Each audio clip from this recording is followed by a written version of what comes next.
I am searching for Americana, tracing the tracks. What is it really causing all these heart attacks? When I'm caught up in the ether, I feel it in the air. There's a feeling in the air that somebody out there cares, somebody there. Questions not where, for we are the music makers. We are the music makers. We are the music makers.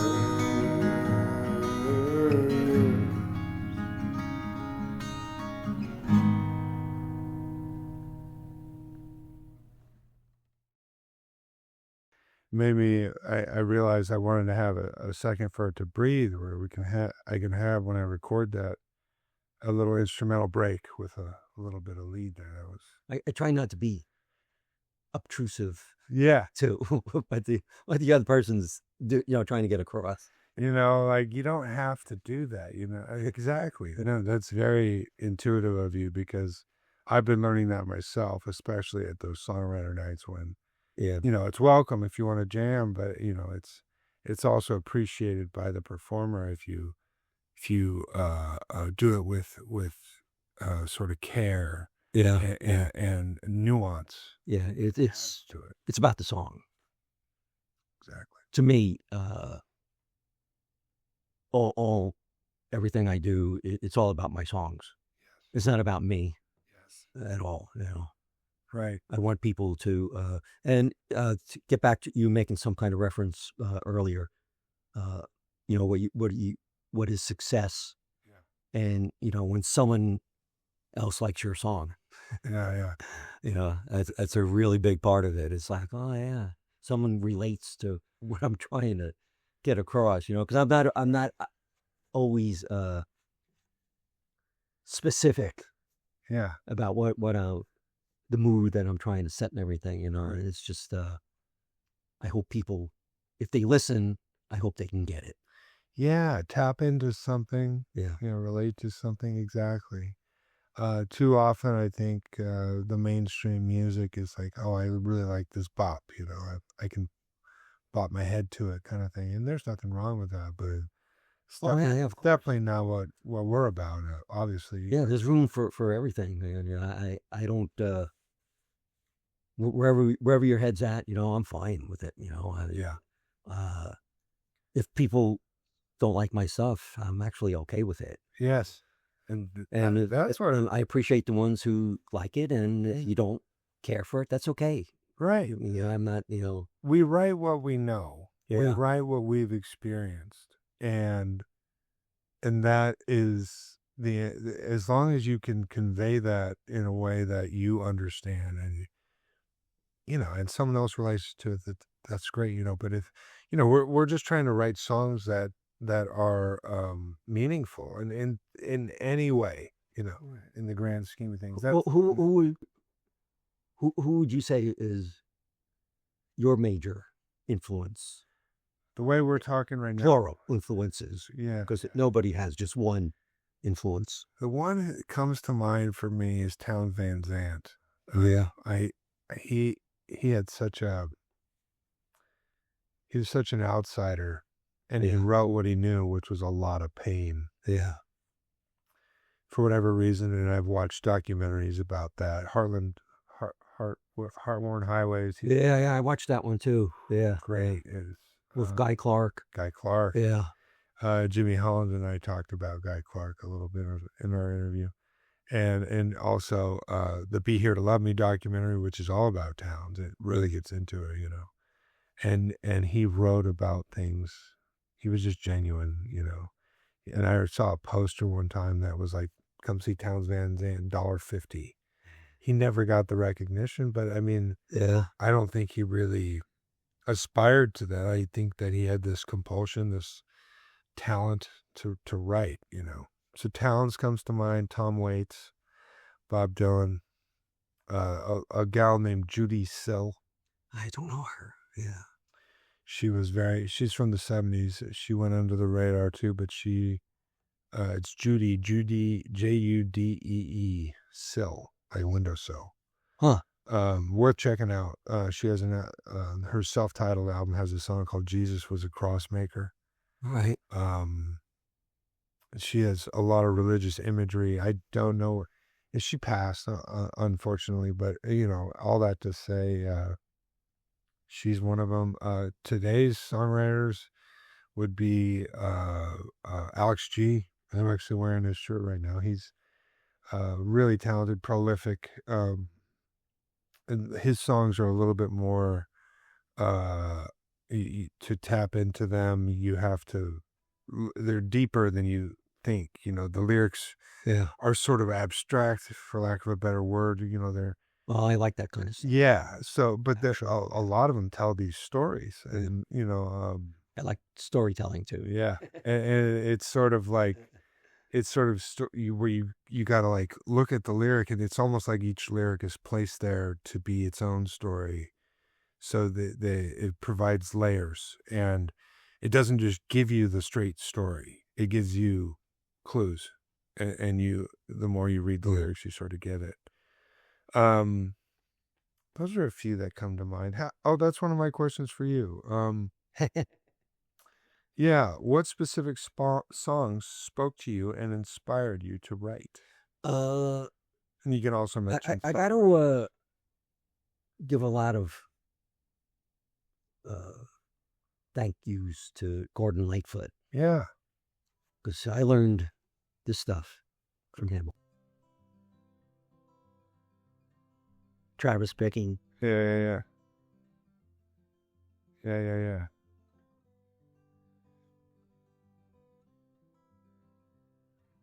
And then from there, I just kind of made my own stuff up. Yeah. What I've noticed about some of your songs is the time signatures are interesting. Thank you. Yeah, in a good way. Because I do. I don't know if it's intentional, but I just kind of go for the. Well, it's a very blues. What I feel like doing, Well, it is intentional in the sense that you may not have meant to do it at first, but then you're like, I like that.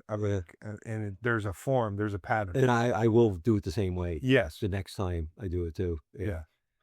So, and I think that, I hear guys like Leadbelly, Huddy Ledbetter from way back when. Oh, right, yeah. Robert Johnson, these early blues players, they weren't exactly in 4/4.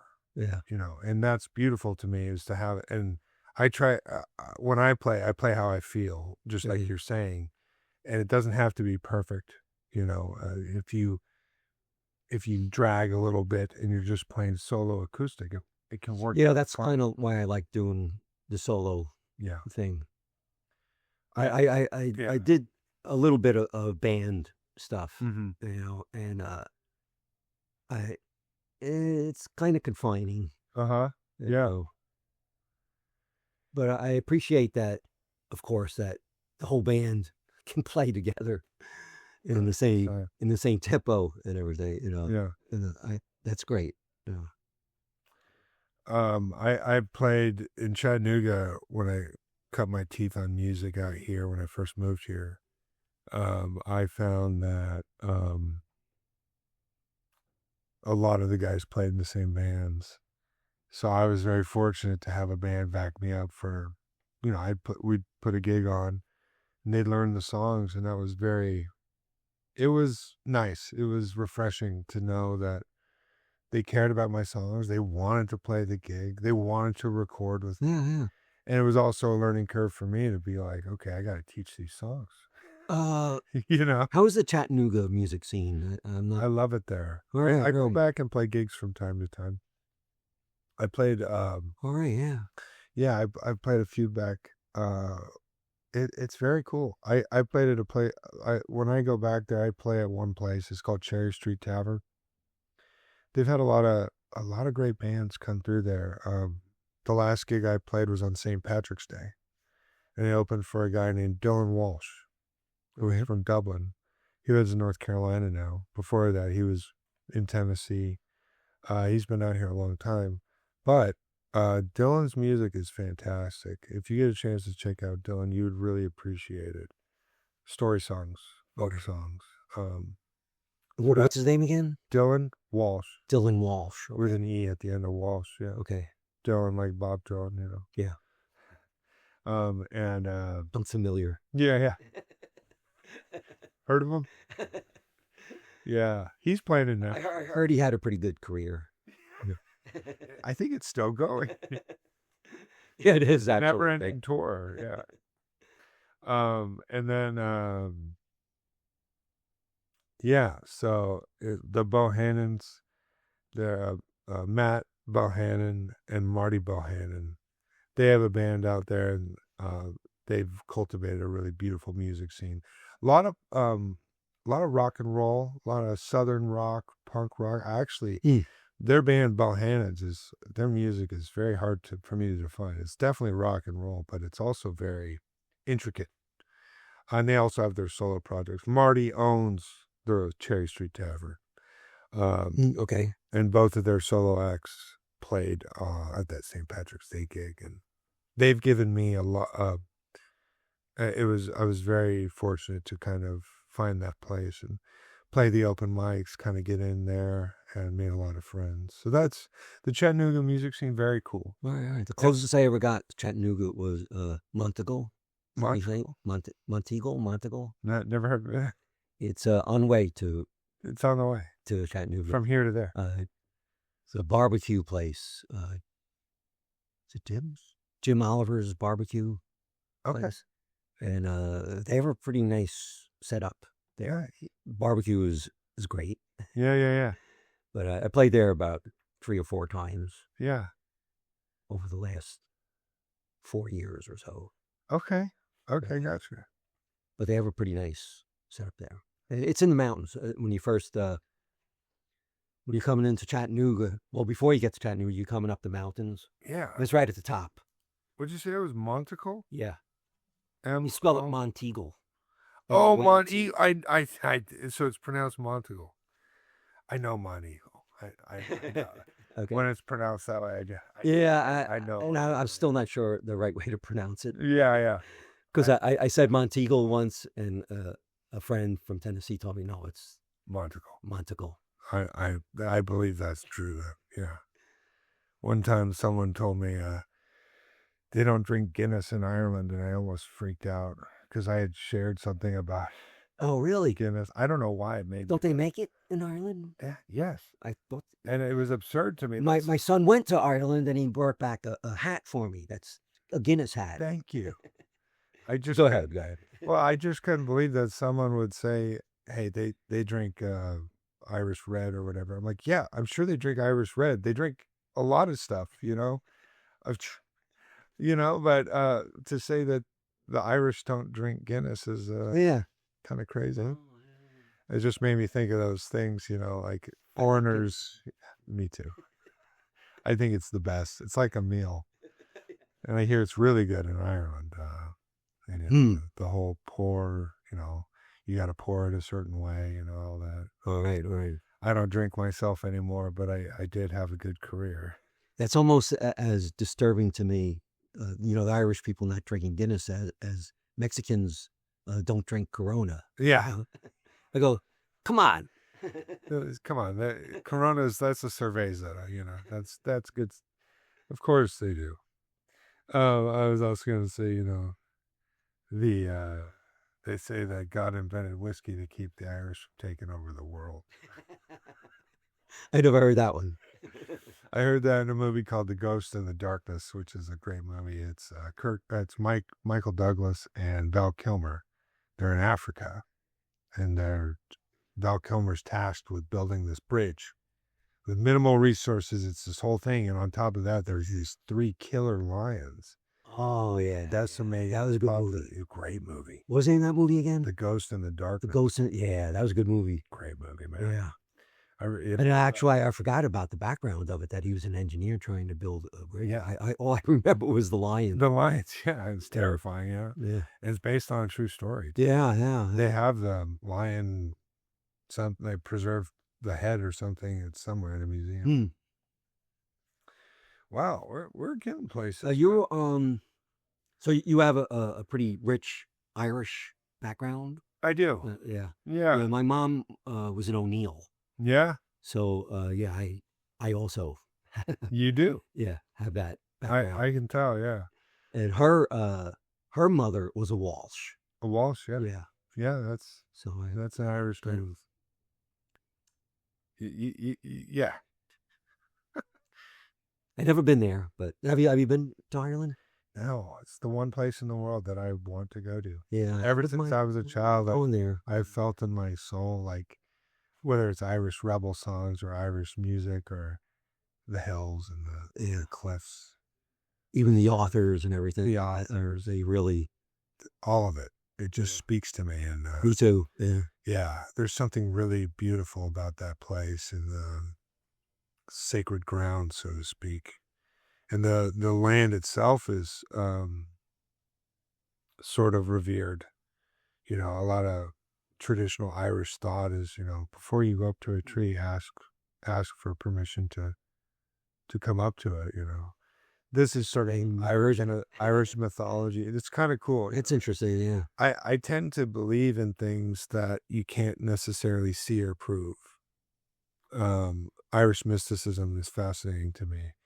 It may not be true that there's a fairy or some sort of spirit there, but if God is in all things, I wouldn't put it past that sort of spiritual element for you to be respectful of that ground, of that nature, especially in Ireland where land meant so much because it was stolen for a time. Yeah.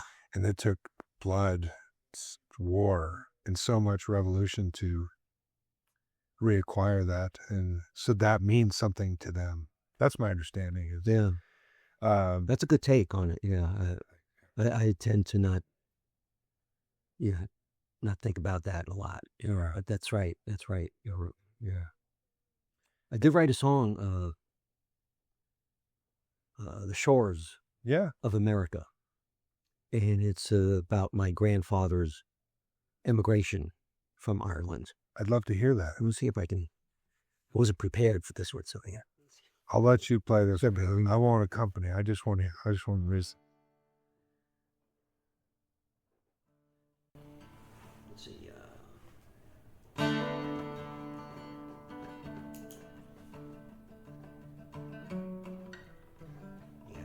I gotta remember it now.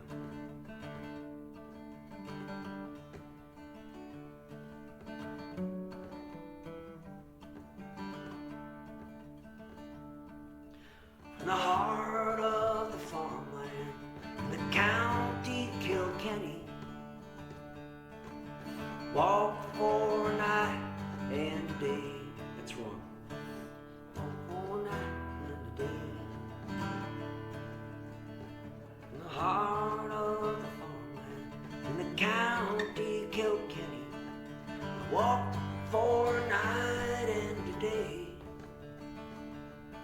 Through the rolling hills to the Irish Sea, on the coast of Dublin Bay. And I kissed my sweet Bridget, soft upon her lips, as I bid our family adieu. And I boarded the deck of a sailing ship that would carry me across the ocean blue. Now I know where I'm going, no need to be looking down to the shores of America, to the new world where I'll be found.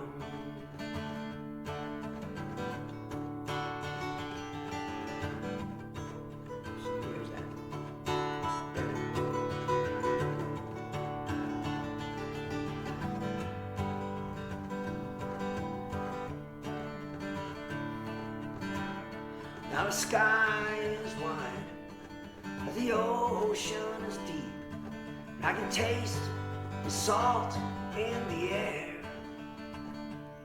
and I'll follow these stars for many a week till the tides find me there, with the wind at my back and our dreams lie ahead.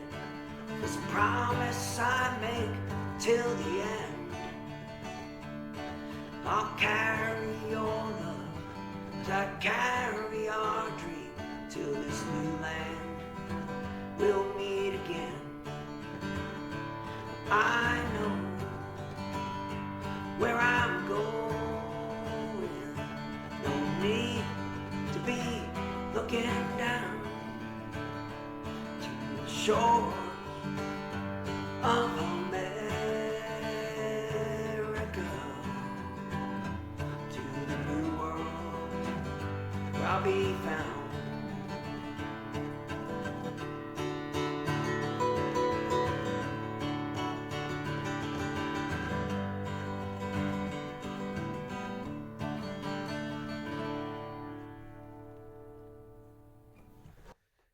Shores of America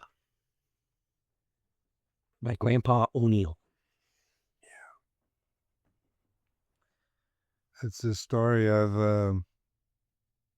America was the dream, you know. Right. Yeah, that's beautiful, man. I like that one a lot.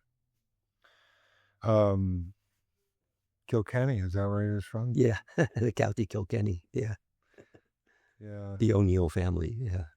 O'Neill, yeah. We have a family Bible with our family came through Canada in the 1800s and settled in various places. Like my dad's side, all Irish Catholic, because Idaho. Right. And we have a family Bible with these letters coming back from Ireland. Very sad letters, you know. There was a lot of it was they had to leave, you know. Yeah. But that was a powerful song, man. I appreciated that very much. Have you heard of Millennium Maxwell House in Nashville? Oh, yeah. You played there yet? Yeah, I played there, a bunch of times. Really? Yeah. I hear that's a great one. 10 or 12 times, something like that. I played there. It's kind of a legendary spot from what I understand. It's a good place. I think it can be kind of hard to get to. I've talked to some songwriter friends, and they said they tried to contact the host, and he doesn't answer them. Lee Rascone, yeah. I don't know if he's just too busy or I don't know, but I have a gig there next Thursday. Oh, cool, good. But I knew someone who got me. So that's the way to do it. Yeah. It's kind of how you have to get in. Yeah. Because I was asked to play there first. Yes. Someone asked me to join them. Yeah. And then I met Lee, and then I was cool. You know? Okay. Well, thankfully, I've experienced that where you reach out and they just don't. Yeah. Back to you. And it's still, I still get that. Places, you know. And it hurts, you know. And then you go, well, you just move on. Move on. What are you not going to dwell on that? Yeah. But I don't discount them. Maybe in the future if they hear me playing somewhere. Yeah. You know, and they tell me, oh, I'm a host somewhere. You know. Yeah. Oh, hey, yeah. I'm open. You know. Yeah, I just did an interview with my friend C.W. Walsh, who I met at Bluebird. He did the last episode, and he knows a lot of people, I guess. So he's trying to start up his own songwriter night at a whiskey place that's opening, Barrel House. Or something, I forget what it's called. Is that Nashville area? Nashville. There's a new whiskey spot opening, and he's gonna do a songwriter right there. But he's a good guy. He's really, really just moved back here, and he loves Nashville, and he's getting back into the scene. And he was kind enough to reach out and let me know, hey. Great. Was he the guy who invited you to the Millennial House? Okay, yeah. Cool. C.W. Walsh. C.W. Walsh, yeah. The first part of his episode's up right now, but all right. Yeah, maybe you'll get to meet him one day. You'd like him. Yeah. He's a good dude. Good. You have any How often do you write a song, first of all? I write every day, Yes. but I don't write a song every day. Right. But every day I go. I have a music room, kind of a little smaller than this, Uh-huh. but I'll go in there every day and I'll just strum the guitar, try to write a couple of lines if I can. But it takes me about 2 weeks to write a song. Because even if I write the song in like 30 minutes, I'm playing it over again. Yeah. And fixing it, finding the weak spots. Right. And meticulous. Yeah. Yeah, and try to get it all the, because you only got 3 minutes. Yeah. You want to kind of, you don't want to like just completely rehash everything that's already been, well, I guess everything is a rehash. No fun to exactly what other people are saying, Yes. You want to kind of give it your own spin. Yes. Too, so it takes about 2 weeks, and part of that is trying to come up with little licks that I could use in the song to kind of help identify them right as unique to the song. I try to find little licks or something that'll help. That's actually inspiring for me. Too often do I forget that, I was once a lead guitarist and I was all about licks. Oh yeah. And nowadays I find myself playing these chords again over and over. I'm all about chords. Yeah. But I noticed with your songs, there's always some sort of little nuanced lick, that I try to get something in there. Yeah. It's very intentional. Yeah. And there's that intention is cool. Whether it's, I like that first song you played, like that lick right there. So, something like that. Then it's called response. And I'm trying to build on that now, even though I wrote that like last year. I'm trying to build on it, trying to do something like.